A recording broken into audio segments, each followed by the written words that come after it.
You're listening to Myers-Briggs Question Corner with Edythe Richards.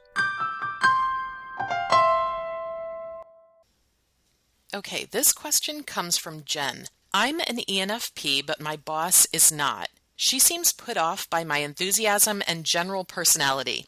I've tried to tone myself down in her presence, and I think it may be helping a little. What other suggestions might you have to make a positive working relationship?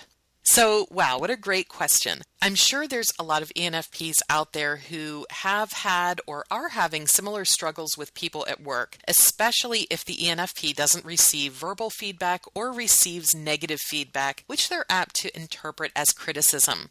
ENFPs are generally happy-go-lucky and optimistic people, and they tend to be naturally expressive and enthusiastic. But there's some people who don't trust people who are overly energetic and enthusiastic, so being able to tone down your energy level will actually engender more trust among people who are more reserved and quiet.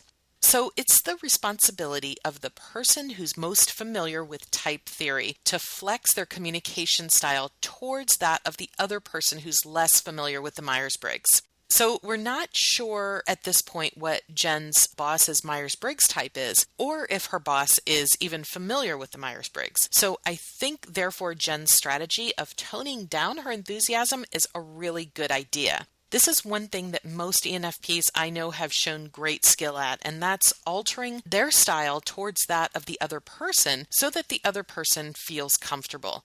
Many ENFPs are so natural at doing this that they don't even realize that that's what they're doing. Still, without that verbal acknowledgement or feedback, the ENFP is likely to wonder, am I doing things okay? Or I hope I'm making a good impression. Communicating with sensing and thinking types can be especially problematic for ENFPs. In fact, these have been the most difficult and frustrating interactions for ENFPs I've known. So let's talk about sensors first. Sensing is an information gathering process that's anchored in current realities and common sense. People who have a sensing preference are practical and realistic, observant, and they're more interested in the facts than the implications of those facts. Sensors are literal. They're going to take what's said at face value, and they're not going to read into more than what you say. They're detailed and they're straightforward, attuned to the sensory world of information gathering. Therefore, they may ask detailed questions and they'll want concrete examples, prefer step-by-step explanations. Considering that up to 75% of the U.S. population is sensing, it's more than a little likely that ENFPs will encounter sensors in their daily work environments. ENFPs may therefore need to remind themselves to resist the urge to go off on tangents and focus on providing accurate and precise data whenever possible. On the other hand, intuitive types are drawn towards idea generation and doing things differently. And ENFPs who are intuitives are therefore naturally going to want to share their fabulous ideas with the world. But without enough detail or information grounded in reality, the sensing type is going to be skeptical, and they therefore may ask questions about how the idea will work. The ENFP may think this is nitpicky or that the sensor isn't being supportive of them. With thinking types, it's going to be a slightly different challenge.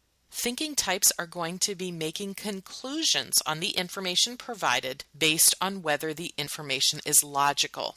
Feeling types, on the other hand, will naturally be focused on how others receive the information. Feelers greatly value other people's attempts to understand them and validate them, and they're supportive and empathetic in their communication style. Contrast this with a thinker who naturally notices flaws and enjoys debating and challenging, and you can see how communications between these two types can go wrong.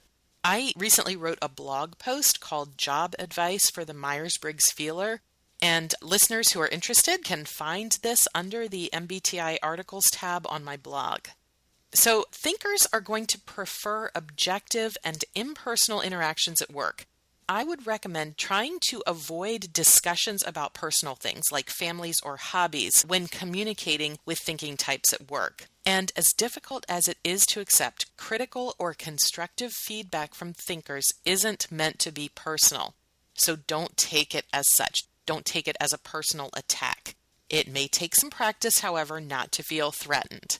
Some other things for ENFPs who feel like they need to take on a different persona at work or to tone down their natural exuberance.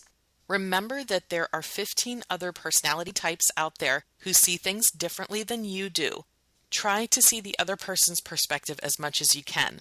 This is something ENFPs will probably find really easy to do, as we've mentioned earlier.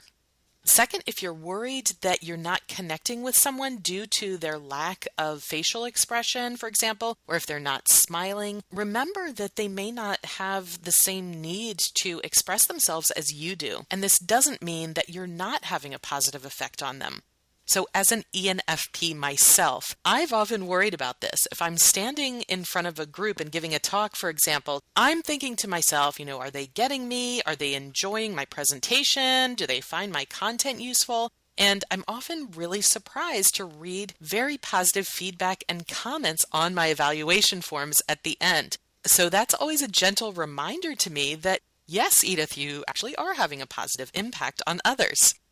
And finally, you're probably doing a lot better than you realize. We ENFPs need to cut ourselves some slack. We worry that we're not making the right choices or doing things the right way. We feel guilty if we don't accomplish our goals. But remember that everyone has shortcomings, so accept your flaws along with your positive traits.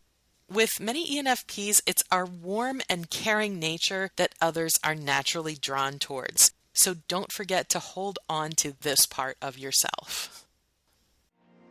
Thanks for listening to this episode. If you'd like to hear more, or you'd like to submit a question yourself, then you can find us at www.atopcareer.com. Until next time. MBTI and Myers-Briggs are registered trademarks of the MBTI Trust.